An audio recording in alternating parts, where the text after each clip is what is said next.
Hello students, आज हम issue of share chapter में अपने प्रैक्टिकल पोर्शन को स्टार्ट करने जा रहे हैं। इससे पहले के वीडियोस में हमने आपको इश्यू ऑफ शेयर से रिलेटेड जो भी वीडियोस दिए थे उसमें थ्योरी पे बात की थी। आज हम प्रैक्टिकल क्वेश्चंस की कोशिश करेंगे और इस पे आपको फोकस करना होगा क्योंकि ये हमारे बोर्ड एग्जामिनेशन में ये पूछा जाता है। हमने आपको बताया था कि शेयर क्या होता है। हमने बताया था कि शेयर कंपनी क्योंकि एक आर्टिफिशियल पर्सन होती है और किसी भी बिजनेस को रन कराने के लिए मनी की रिक्वायरमेंट होती है, फाइनेंस की रिक्वायरमेंट होती है और कंपनी की सिचुएशन में इस नीड को फुलफिल करने के लिए जिस डॉक्यूमेंट को कंपनी की कॉमन सील का यूज करते हुए कंपनी इश्यू करती है उसे हम लोग शेयर कहते हैं। हमने आपको पहले भी बताया था कि कंपनी के जो शेयर्स होते हैं वो दो तरह के होते हैं, एक होता है इक्विटी शेयर्स और एक होते हैं आपके प्रेफरेंस शेयर्स। दोनों का नेचर वाइज दोनों में डिफरेंस होता है। प्रेफरेंस शेयर्स में प्रायोरिटी होती है डिविडेंड पाने की, डिविडेंड का भी डिटर्मिनेशन होता है और कंपनी के वाइंड अप की कंडीशन में प्रेफरेंस शेयर होल्डर्स को पैसा पहले रिफंड किया जाता है, जबकि इक्विटी शेयर्स की सिचुएशन में ऐसा कुछ भी नहीं होता। यहां पे डिविडेंड प्री डिटरमाइंड नहीं होता, डिविडेंड पहले नहीं मिलता in comparison to preference shares और कंपनी के डिसॉल्व होने के सिचुएशन में इक्विटी शेयर होल्डर्स को पैसा भी सबसे लास्ट में दिया जाता है। मतलब प्रेफरेंस शेयर होल्डर्स को देने के बाद पैसा अगर बचा तो इक्विटी शेयर होल्डर्स को दिया जाएगा, अदरवाइज नहीं दिया जाएगा। ये बहुत सारी बातें हम लोग कर चुके हैं।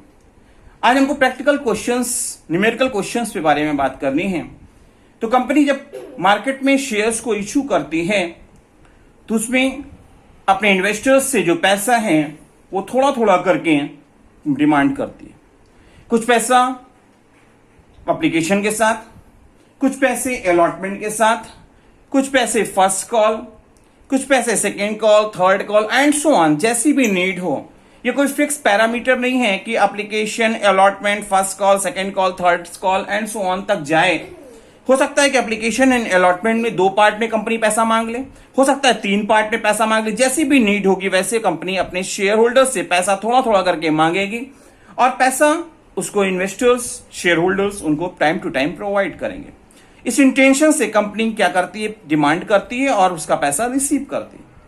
बट ये जो पैरामीटर, जो मैनर आपको प्रोवाइड किया गया है कि एप्लीकेशन के बाद अलॉटमेंट, ये पैरामीटर चेंज नहीं हो सकता। मतलब एप्लीकेशन के बाद ही अलॉटमेंट आएगा, अलॉटमेंट पहले नहीं आ सकता, एप्लीकेशन बाद में नहीं आ सकता। इसी तरह फर्स्ट कॉल अगर होगी भी अगर तो अलॉटमेंट के बाद होगी, सेकेंड कॉल होगी तो फर्स्ट कॉल के बाद होगी। ये एक सीरियल ऑर्डर है जिसको चेंजेस नहीं किया जा सकता। जब भी हम क्वेश्चन को सॉल्व करेंगे तो हमको हर कॉल के लिए, चाहे वो एप्लीकेशन की बात हो, चाहे अलॉटमेंट की हो, चाहे फर्स्ट कॉल हो या सेकेंड कॉल हो, हर कॉल के लिए हमको 2 एंट्री पास करनी होगी, एक ड्यू करने की और एक रिसीव करने की। ड्यू करने की एंट्री जब भी हम पास करेंगे तो सिचुएशन में हमेशा हमको क्या करना होगा, उस पर्टिकुलर कॉल का नाम हमको डेबिट में रिकॉर्ड करना होगा। जिस भी कॉल को ड्यू कर रहे हैं, अगर हम एप्लीकेशन को ड्यू कर रहे हैं तो एप्लीकेशन डेबिट, अलॉटमेंट ड्यू कर रहे हैं तो allotment debit, first call due कर रहे हैं तो first call debit, second call due कर रहे हैं, थर्ड कॉल ड्यू कर, जिस भी कॉल को हम ड्यू करेंगे उस कॉल का नाम हमको डेबिट में रिकॉर्ड करना होगा और अपोजिट में क्या आएगा, शेयर कैपिटल अकाउंट। मैंने आपको बोला कि हर कॉल के लिए 2 एंट्री पास करनी होगी, एक ड्यू करने की। ड्यू के लिए मैंने बोला जिस कॉल को ड्यू कर रहे उसका नाम डेबिट, अपोजिट में हमेशा चाहे वो एप्लीकेशन हो, चाहे अलॉटमेंट हो, चाहे फर्स्ट कॉल हो, चाहे सेकेंड कॉल हो, हर कॉल के साथ क्रेडिट में शेयर कैपिटल आएगी। दूसरी एंट्री जो हमको पास करनी होती है वो होती है रिसीव करने की। जब भी हम किसी भी कॉल की रिसीव करने की एंट्री पास करेंगे तो हमेशा डेबिट साइड में हमको कैश या बैंक को डेबिट करना होगा, कैश या बैंक को डेबिट करना होगा और opposite side it means credit side में हम उस कॉल का नाम रिकॉर्ड करेंगे। अगर हम एप्लीकेशन रिसीव कर रहे हैं तो हम क्या लिखेंगे, bank account DR to share application account. Allotment receive कर रहे हैं तो bank account DR to share allotment account. First call receive कर रहे हैं तो bank account DR to first call. ऐसा होगा, मतलब बैंक या कैश को डेबिट करेंगे, अपोजिट में जिस कॉल को भी हम रिसीव कर रहे हैं उसका नाम क्रेडिट में रिकॉर्ड करना होगा। ये 2 एंट्री हमको हर कॉल के साथ पास करनी पड़ेगी। अब हमारे सामने एक क्वेश्चन जनरेट होता है कि पहले ड्यू किया जाए या रिसीव, कौन सी एंट्री हमको पहले पास करनी चाहिए और कौन सी हमको बाद में पास करनी चाहिए।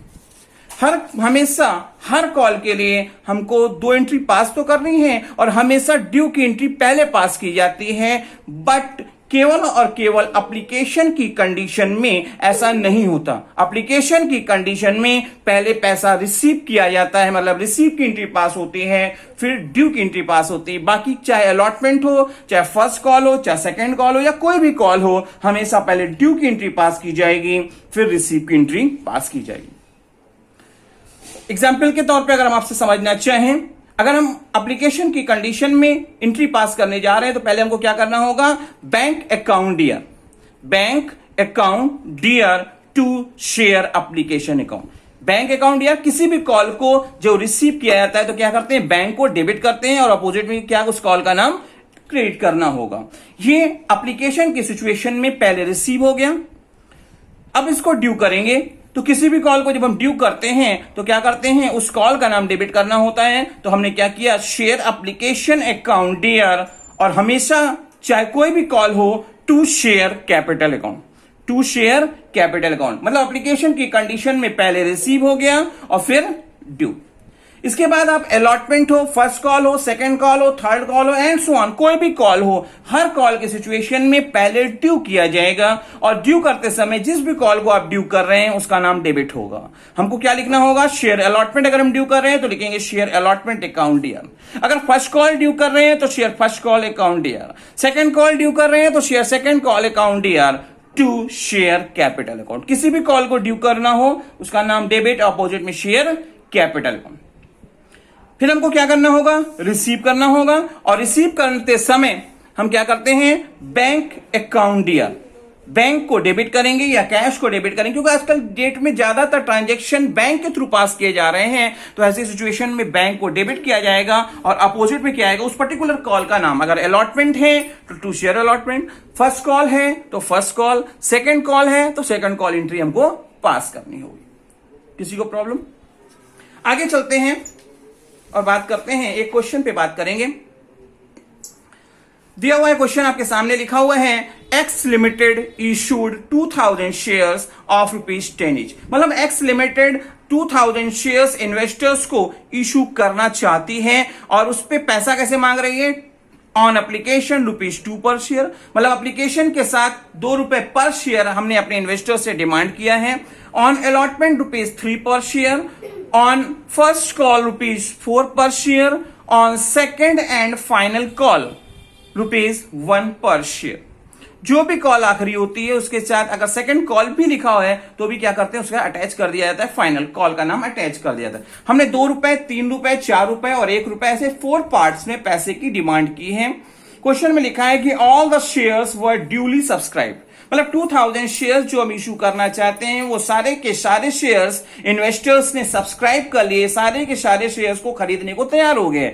And money was duly receive, और पैसा भी जब भी ड्यू किया गया, जब भी हमने अपने इन्वेस्टर्स से डिमांड किया है, पैसा हमको मिला है। हमको इस सिचुएशन में क्या करना है, पास द नेसेसरी जर्नल एंट्रीज, जो भी नेसेसरी है, जो भी कंपलसरी एंट्रीज होंगी उनको पास करने की हमारी डिमांड है। हम आपको इसको कैसे सॉल्व करेंगे इस पे बात करते हैं।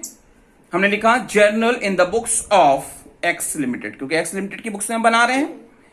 हमने आपको बताया कि हर कॉल के लिए, चाहे वो एप्लीकेशन हो, चाहे अलॉटमेंट हो, चाहे फर्स्ट कॉल हो या सेकंड कॉल हो, हर कॉल के लिए हमको 2 एंट्री पास करनी होगी।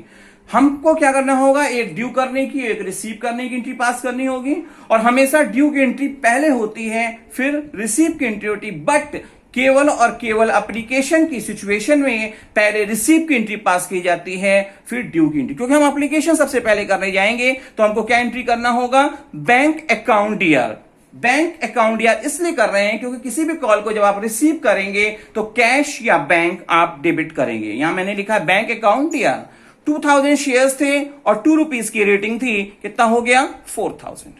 और अपोजिट में क्रेडिट में क्या लिखना होता है, किसी भी कॉल को जब रिसीव किया जाता है तो उस पर्टिकुलर कॉल का नाम हम क्रेडिट में रिकॉर्ड करते हैं। तो क्योंकि सबसे पहले हम एप्लीकेशन के बारे में बात कर रहे हैं तो मैंने लिखा to share application account.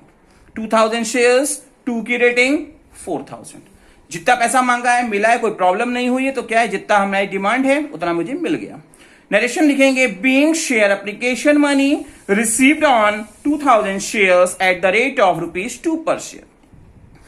Application condition है पहले रिसीव और फिर ड्यू की बात की जाती है। अब ड्यू करेंगे, हमने आपको पहले ही बोला है कि किसी भी कॉल को जब ड्यू किया जाएगा उसका नाम डेबिट होगा। तो हम एप्लीकेशन ड्यू कर रहे हैं तो हमने लिखा share application account DR to share capital account. Share application account DR to share capital due की एंट्री में हमेशा होगा, चाहे किसी भी कॉल को हम लोग ड्यू करें। तो 2000 शेयर्स 2 के रेट से कितना हो गया 4000। और नरेशन एज इट इज जो रिसीव की है वो ड्यू की आएगी। फर्क सिर्फ क्या होगा, जहां रिसीव लिखा है वहां पे ये ड्यू हो जाएगा। आगे बात करते हैं हमको अलॉटमेंट ड्यू करना है जो ₹3 की है। अलॉटमेंट जब हम ड्यू करेंगे तो उस अलॉटमेंट का नाम डेबिट होगा और हम लिखेंगे share allotment account DR to share capital account. 2000 shares 3 की रेटिंग, टोटल कितना हो गया 6000। क्योंकि जितना हम ड्यू कर रहे हैं, जितना हम एक्सपेक्ट कर रहे हैं, हमको पूरा पैसा मिला है। क्वेश्चन में मेंशन है all the shares were subscribed and money was duly received. हमने 6000 अलॉटमेंट पे डिमांड किया है और हमको पैसा मिला है। तो जब रिसीव की एंट्री पास करेंगे तो बैंक डेबिट होगा और हम लिखेंगे बैंक अकाउंट डीआर टू जिस कॉल को रिसीव कर रहे हैं, हम रिसीव कर रहे हैं अलॉटमेंट, तो हमने लिखा bank account DR to share allotment account. Narration as it is application की तरह हो जाएगी। फिर फर्स्ट कॉल जो ₹4 की है उसको पहले ड्यू करेंगे। ड्यू करेंगे मतलब एक्सपेक्ट करेंगे कि हम अपने इन्वेस्टर से डिमांड करेंगे और उसकी एंट्री होगी share first call account DR to share capital account. किसी भी कॉल को ड्यू किया जाए शेयर कैपिटल हमेशा क्रेडिट होगी और उस कॉल का नाम हमेशा डेबिट होगा। तो 2000 शेयर्स 4 की रेटिंग 8000 से हमने ड्यू किया, उम्मीद की, एक्सपेक्ट किया, डिमांड की और अब हमको क्या हो रहा, पैसा जितना हमने एक्सपेक्ट किया उतना मिला है। हमने लिखा बैंक अकाउंट डीआर, हमको पैसा मिल रहा है, पूरा पैसा मिल रहा है। हमने लिखा बैंक अकाउंट डीआर। किसी भी कॉल को रिसीव करो बैंक डेबिट होता है और अपोजिट में क्या आता है, उस कॉल का नाम आता है। तो मैंने लिखा bank account DR to share first call. 2000 shares 4 की रेटिंग 8000 से। ₹1 की हमारी सेकेंड एंड फाइनल कॉल है जिसमें हमने आपको हमेशा बोला है कि हमेशा पहले ड्यू की एंट्री होगी, तो ड्यू की एंट्री कर लेते हैं। ड्यू की एंट्री में क्या होगा, शेयर सेकंड एंड फाइनल, क्योंकि सेकंड कॉल ही हमारी आखिरी कॉल है, इसलिए second and final call account DR to share capital account. 2000 shares 1 की रेट से हमने इस पे डिमांड किया था, तो टोटल कितना हो गया 2000। 2000 शेयर्स 1 की रेटिंग 2000 से एंट्री पास हो गई। अब इस पैसे को जब हम रिसीव करेंगे तो हमने आपको बोला है कि किसी भी कॉल को जब रिसीव किया जाए तो उसका नाम क्या होता है, क्रेडिट होता है और बैंक हमेशा डेबिट होता है। तो मैंने लिखा बैंक अकाउंट डीआर, क्योंकि रूल है डेबिट व्हाट कम्स इन, पैसा आ रहा है bank account DR to share second and final call. Bank account DR to share second final call 2000 shares 1 की रेटिंग बेस 2000। हर एंट्री के साथ आप नरेशन एज लिख लेंगे, कोई दिक्कत की बात नहीं है।